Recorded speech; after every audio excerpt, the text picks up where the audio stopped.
morning, ninth graders. We're going to very soon be looking at Shakespeare's sonnets, and I would like to talk a little bit about this website that you've seen. It's called the Folger Shakespeare, and you may not know that the Folger Shakespeare Museum is in Washington, D.C., and it is along the square. You don't have to walk too far from the Capitol building and around the corner a little bit, and there's this unassuming building there on the corner, and it's called the Folger, and it's what it is essentially is a library. And when you walk in, there's beautiful woodwork. It is just absolutely exquisite. And the place has a wonderful Shakespearean statue where you can pose next to it and do a selfie if you want.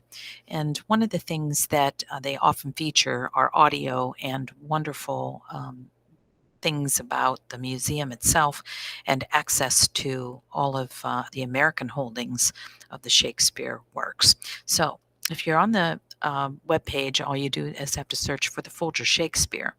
But because we're going to be looking at some sonnets, I wanted you to notice what they are and how they are designed. Now, Shakespearean sonnets, there's quite a few of them, about 160 some, and few of the literary works in general are as wonderfully intriguing or challenging or even tantalizing and or as rewarding as Shakespeare's sonnets. Most of them tend to be love poems, but they're also philosophizing, celebrating, attacking, and pleading, and expressing pain and longing and despair. All of the tone of the voice rarely rises above a reflective murmur, all spoken as if an inner monologue or dialogue, and all within the tight structure of an English sonnet form. Now, what do we know about sonnets? Well, if we take a look at the sonnet itself and about them, few of them, indeed literary works in general, are as good as these. But individual sonnets have such a part of present day culture. And a lot of times we'll see these words in maybe advertisements and sometimes movies. For example, in Sonnet 116, "Let me not to the marriage of true minds," is a fixture of often of wedding ceremonies. Sonnet 18, "Shall I compare thee to a summer's day?" And in Sonnet 29, "When in disgrace with fortune in men's eyes." And in Sonnet 73, "The time of year thou mayest in me behold." These are some of the most popular, and a lot of times they're quoted in Hamlet, Romeo and Juliet, and Macbeth.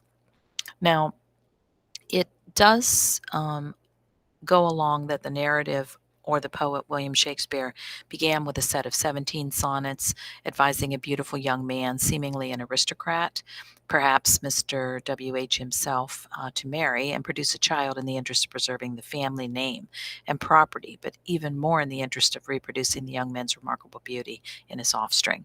So these poems of advice modulate into a set of sonnets which urge the poet's love for the young man and which claim that the young man's beauty will be preserved in the very poems that we're now reading.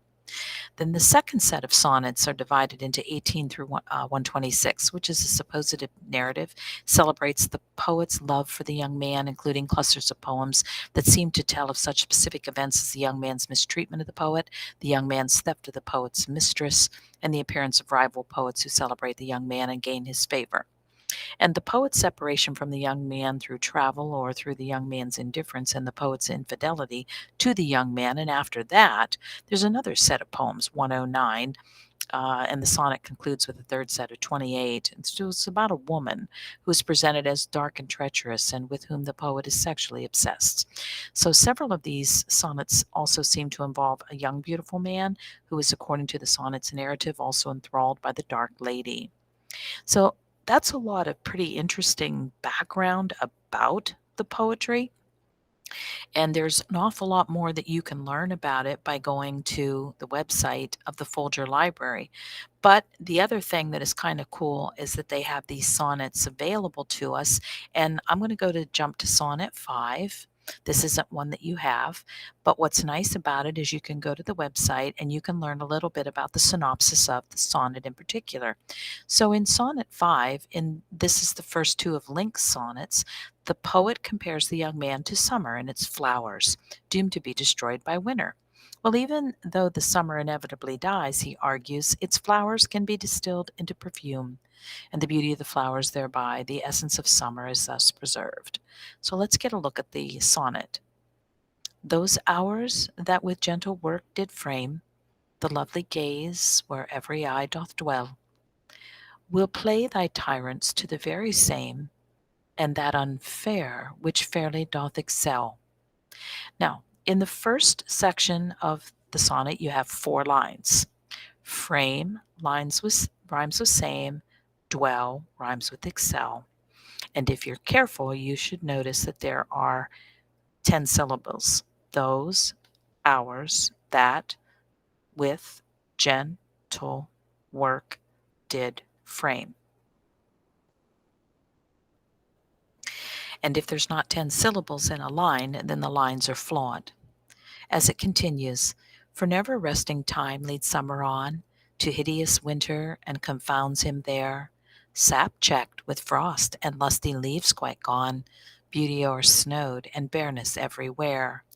And again, we went with 4 lines now to another quatrain, or meaning 4, and now we have 8 lines.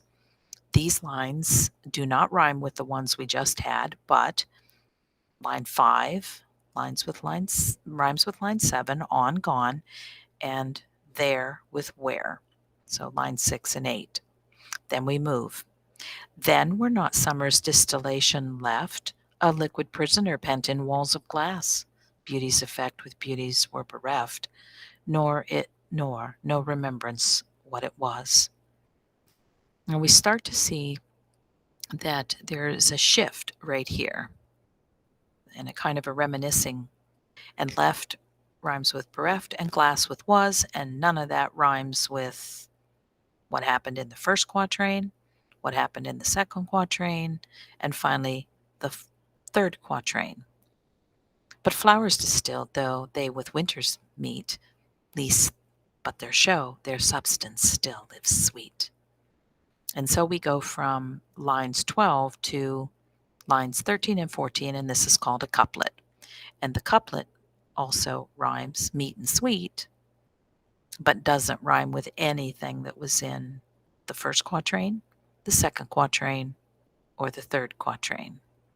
So regardless of what Shakespearean sonnet you guys are looking at, you are looking at a very distinct structure that is styled along a specific rhyme scheme and also around a very specific pattern, and also a very specific use of syllables, 10 syllables per line.